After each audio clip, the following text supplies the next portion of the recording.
DVR garden signature living T Nagar இப்போ திருவள்ளூருக்கு வந்தாச்சு. Near D mart on new bypass road, Tiruvallur நகராட்சிக்குட்பட்டது. பிளாட் 20 லட்சம் முதல். கான்டாக்ட் 9955518814. இந்த லிவர்ல ஏதாவது ப்ராப்ளம் இருந்தால் கால் பாதத்தில் வீக்கம் ஏற்பட வாய்ப்பு இருக்கு. அந்த கெட்ட ரத்தம் சரியா நம்ம ஹார்ட்டுக்கு போகாம அங்கே தேங்க ஆரம்பிச்சு கால்களையும் வீக்கம் வர்றது மட்டும் இல்லாம வெரிகோஸ் வெயின் அப்படின்ற ஒரு பிரச்சனையும் நமக்கு வர ஆரம்பிச்சிடும். கால் வீக்கமும் குறைஞ்சு நமக்கு இன்டர்னல் ஆர்கன்ஸும் நல்லா ஸ்ட்ரென்தன் ஆகணும்னா இந்த வெஜிடபிள்ஸை தவறாம சாப்பிடுங்க. ஹெல்த் கஃபே தமிழ் வியூவர்ஸ் அனைவருக்கும் வணக்கம். நான் டாக்டர் நித்யா, சித்தா ஃபிசிஷியன். கால் பாதத்தில் வரக்கூடிய வீக்கம் எதனால் ஏற்படுது? இப்போ பொதுவாக பார்த்தீங்கன்னா நீங்கள் ட்ராவல் பண்ணுறீங்கன்னு வச்சுக்கோங்களேன். ஒரு 7 to 8 hours காலை தொங்க போட்டே ட்ராவல் பண்ணிகிட்ருக்கீங்க, கால் வீக்கம் வரும்.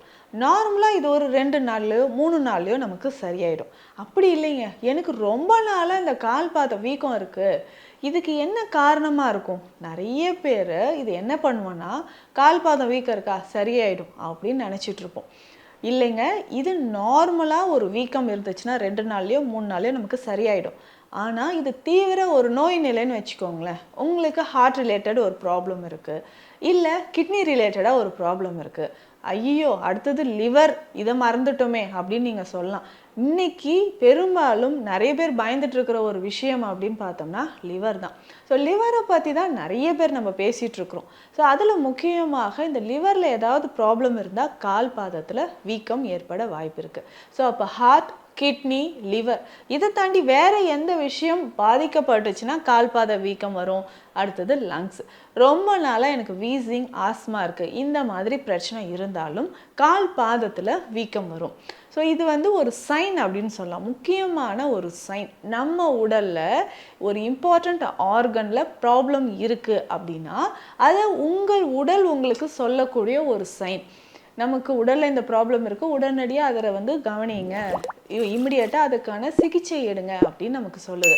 ஸோ கால் பாதத்தில் மேற்பகுதியில் பார்த்தோம்னா கை வச்சு நீங்கள் அழுத்தி பார்த்தீங்கன்னா ஒரு குழி விழற மாதிரி இருக்கும். கொஞ்சம் நேரம் கழித்து அது அப்படியே டிஸப்பியர் ஆகும். மேலே லைட்டாக ஒரு ஷைனிங்காக தெரியும். ஸோ இந்த மாதிரி இருந்துச்சுன்னா கண்டிப்பாக கிட்னியில் ஏதாவது பிரச்சனை இருக்கா அப்படின்றத ரூல் அவுட் பண்ணணும்.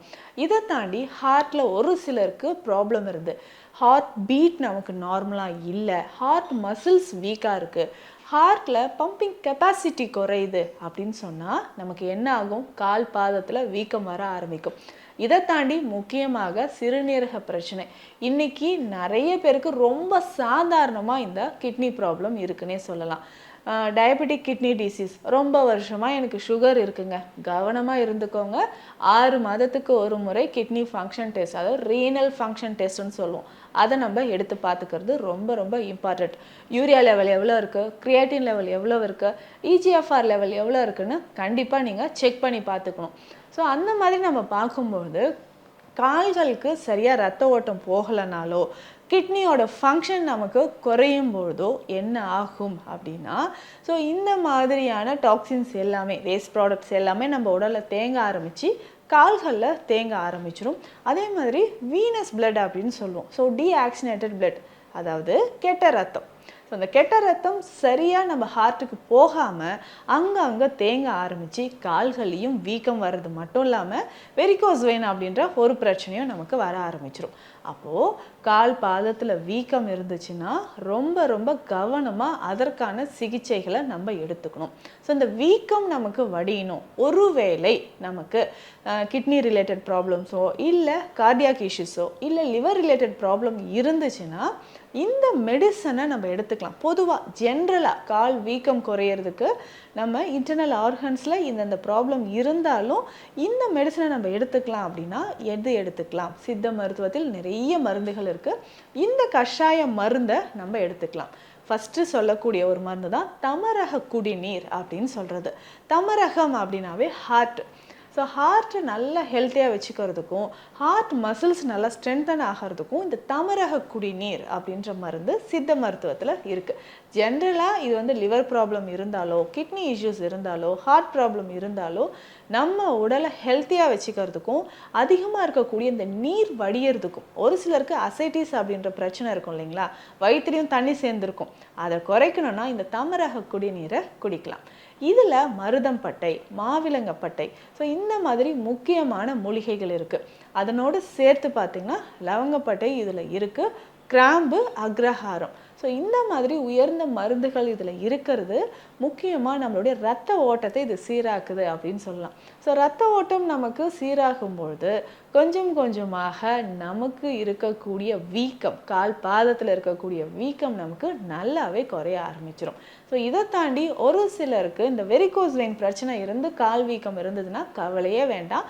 ரொம்ப ரொம்ப சிம்பிளாக இதற்கான எக்ஸ்டர்னல் ஆயில் இருக்குது.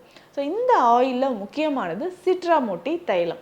இந்த சிட்ராமூட்டி தைலம் என்ன பண்ணலாம், கால் வீக்கம் இருக்கக்கூடிய இடத்துல அப்ளை பண்ணிவிட்டு வெந்நீர் ஒற்றடம் கொடுத்துக்கிட்டே வாங்க, கொஞ்சம் கொஞ்சமாக வீக்கம் நமக்கு குறைய ஆரம்பிக்கும். இதை தாண்டி நமக்கு யூரியா கிரியேட்டின் லெவல் அதிகமாக இருந்து சுகர் லெவலும் அதிகமாக இருந்துச்சுன்னா கண்டிப்பாக அதற்கான மருத்துவ சிகிச்சைகள் எடுத்தே ஆகணும். இதற்கான மருந்துகளும் நம்ம கரெக்டாக ஃபாலோ பண்ணணும். இதில் நேச்சுரலான உணவு முறைகள் ரொம்ப ரொம்ப இம்பார்ட்டண்ட்.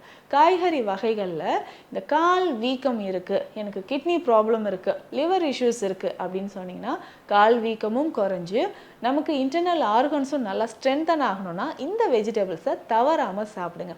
ஃபஸ்ட்டு நம்ம சாப்பிடக்கூடியது வாழைத்தண்டு. வாழைக்காய் சாப்பிடக்கூடாது, வாழைத்தண்டு சாப்பிடலாம்.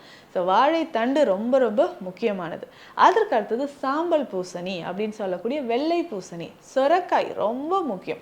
ஸோ கால் வீக்கம் இருக்கிற நிறைய பேர் இதை நீங்கள் ஃபாலோ பண்ணிட்டு இருப்பீங்க, சொரக்காய். ஸோ சொரக்காயை அடிக்கடி ஜூஸ் மாதிரி வேண்டாம், இதை நல்லா வேக வைத்து நீங்கள் சாப்பிட்டுட்டு வாங்க. அந்த மாதிரி சாப்பிடும்பொழுது அதில் இருக்கக்கூடிய ஃபைபர் எல்லாமே நம்ம உடலில் சேர ஆரம்பிக்கும். அந்த மாதிரி சேரும்பொழுது நல்லாவே நமக்கு கால் வீக்கம் குறைஞ்சி இன்டர்னல் ஆர்கன்ஸில் இருக்கக்கூடிய ப்ராப்ளமும் கொஞ்சம் கொஞ்சமாக குறையும்.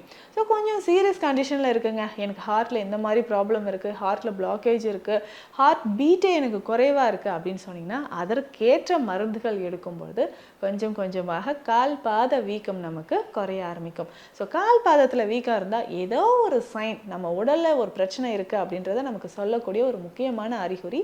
ஸோ அதற்கான எளிய மருத்துவ முறையை இப்போ நான் சொல்லியிருக்கிறேன். மீண்டும் அடுத்த பதிவில் சந்திக்கலாம். நன்றி. இந்த வீடியோ உங்களுக்கு பிடிச்சிருந்தா லைக் பண்ணுங்க, ஷேர் பண்ணுங்க, கமெண்ட் பண்ணுங்க. மறக்காம ஹெல்த் கஃபே தமிழ் சேனலை சப்ஸ்கிரைப் பண்ணிட்டு பெல் பட்டனை கிளிக் பண்ணிடுங்க.